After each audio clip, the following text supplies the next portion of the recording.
नमस्ते स्टाफ, उपस्थित सभी बच्चे।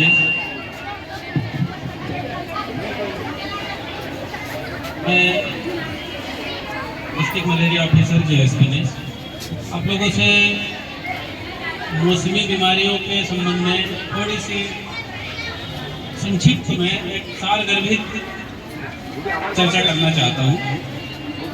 कम से कम 10-15 मिनट आप लोग थोड़ा सा शांत रहिए। ज़्यादा समय ना लेते हुए आपको कुछ मुख्य बातें हैं वो बताना चाहूँगा मैं। तो थोड़ी देर आपकी पर्सनल बातें छोड़ के सभी बच्चे गौर से इस बात को सुनें। अभी बारिश का मौसम चल रहा है, तो कई सारी बीमारियां जैसे ही बारिश होती है वैसे स्टार्ट होता है। उसी में से एक बीमारी है, जैसे आपके सामने एक बड़ा सा बैनर लगा है, उसमें लिखा है डेंगू महाजुला। हमें डेंगू महाजुला इसलिए मनाते हैं कि जुलाई महीने में हम पूरे माह डेंगू अवेयरनेस के लिए या डेंगू के प्रति जागरूकता के लिए हम एक बड़ा सा कैंपेन चलाते हैं। इसी के तारतम्य में हम आपसे डेंगू के संबंध में खास बात करना चाहेंगे कि डेंगू क्या है, कैसे फैलता है, किससे फैलता है, कैसे लक्षण होते हैं,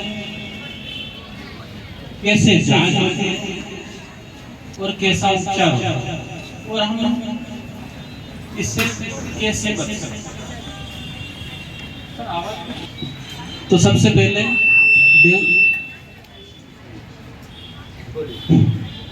डेंगू क्या है ये हम जानते हैं। डेंगू एक वैसे देखा जाए तो एक सिंपल सा बुखार है। अगर समय पर इलाज नहीं हो पाता है तो बहुत गंभीर बीमारी है, जानलेवा है। ठीक है, एक ये वायरस से फैलने वाली बीमारी। यहाँ हाई सेकेंडरी स्कूल है तो कुछ बच्चे 11वीं-12वीं के होंगे, कुछ माइक्रो ऑर्गेनिज्म या सूक्ष्म जीवों के बारे में जानते हैं। तो वायरस एक सूक्ष्म जीव है जो हमें दिखाई नहीं देता, लेकिन जब हमारे शरीर में प्रवेश करता है तो इस तरह की गंभीर बीमारियां पैदा करता है। उसी में से एक है डेंगू। तो ये वायरस जनित बीमारी, वायरस सीधे से या हमारे मुंह से या नाक से या इस तरह से हमारे शरीर में प्रवेश नहीं करता है। ये एक मच्छर के थ्रू हमारे शरीर में हमारे खून में प्रवेश कर जाता है और ये डेंगू की बीमारी हमें होती है। जब कोई मच्छर, एक स्पेसिफिक मच्छर है, उसका नाम मैं बाद में बताऊंगा आपको। मच्छर तो सब लोग जानते हैं, सबने देखे हैं, सबको काटते हैं। हम स्कूल में बैठते हैं तो हमको दिन में भी काटते हैं, घर जाते हैं रात में भी काटते हैं। ठीक है, लेकिन जो डेंगू का मच्छर होता है इसकी एक विशेषता होती है कि ये दिन में काटता है। ठीक है, आप लोग स्कूल में बैठते होंगे, फर्नीचर के नीचे घुसे हुए या कहीं पर्दे के आड़ में हो या कहीं हम जब टेबल कुर्सी पे बैठते हैं तो पैर में अक्सर काटते हैं स्कूल में बच्चे। मच्छर काटते हैं सर, काटते हैं कि नहीं आपको मच्छर? तो ये जो जितने मैक्सिमम मच्छर हमको दिन में काटते हैं वो डेंगू मच्छर ही होता है। ठीक है, बाकी के जो मच्छर रात में काटते हैं उसके लिए हम बहुत सारे साधन उपयोग करते हैं, जैसे मच्छरदानी लगाते हैं, क्वाइल लगाते हैं, धुआं करते हैं, नीम की पत्तियां जलाते हैं, ओडोमास लगाते हैं, कई सारे हम उपाय करते हैं। वो जो मच्छर रात में काटते हैं वो मलेरिया, फाइलेरिया आदि जो बीमारी है वो फैलाते हैं। लेकिन जो डेंगू मच्छर है वो दिन में काटता है, इसलिए हमारे लिए थोड़ा सा इसके काटने से बचने के लिए थोड़े दूसरे साधन उपयोग करना होते हैं। वैसे थोड़ा सा टिपिकल है, थोड़ा सा कठिन काम है, क्योंकि दिन के समय हमको मच्छर के काटने से बचने के लिए कोई ऐसा हम मच्छरदानी तो लगा नहीं सकते। धुआं, हम एक जगह बैठे नहीं होते हैं तो धुआं कर सके। ठीक है, तो इसके लिए हम यही कर सकते हैं, या तो हम फूल बाम के कपड़े पहने जब तक बारिश है तब तक। ठीक है, ऐसी व्यवस्था करें कि हमारे शरीर पे मच्छर ना काटे। अब ये जो डेंगू मच्छर जिसका नाम है एडिस मच्छर, मच्छर आप लोगों ने सुना होगा मलेरिया के बारे में। मलेरिया एनोफिलीज मच्छर से काटने से फैलता है। सुना कभी? कौन सा एनोफिलीज? मादा। डेंगू भी मादा एडिज मच्छर के काटने से ही फैलता है। मादा क्यों बोलते हैं? मादा ही क्यों फैलाता है? आप लोगों को पता है मादा ही क्यों नाम लेते हैं? मादा एनोफिलीज या मादा एडिज ही क्यों मच्छर? मादा एनोफिलीज ही क्यों मलेरिया फैलाता है और मादा एडिज ही क्यों डेंगू फैलाता है? तो इसका कारण यह है कि जो मादा मच्छर है वही हमको काटते हैं, नर मच्छर है वो हमको काटते हैं।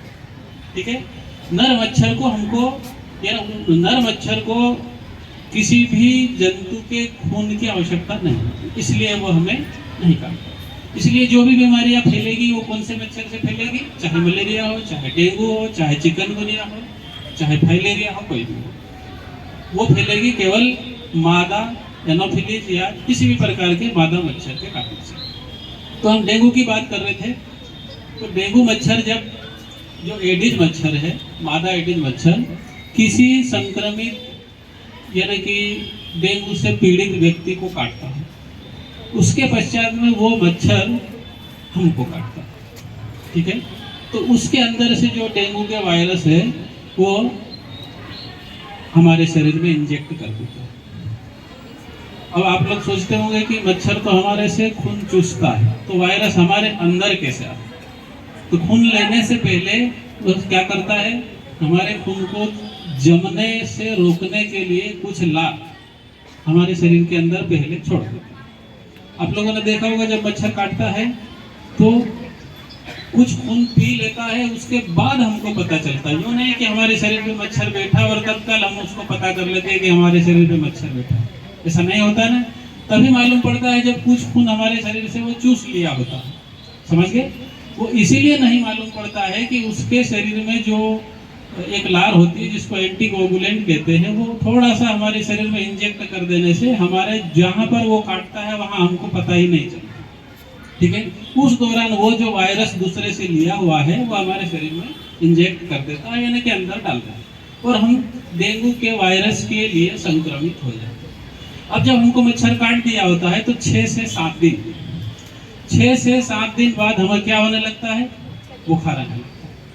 तेज बुखार आता है, कम भी हो सकता है, ज्यादा भी बुखार हो सकता है, लेकिन रेगुलरली बुखार उतरेगा नहीं, सिर दर्द होगा।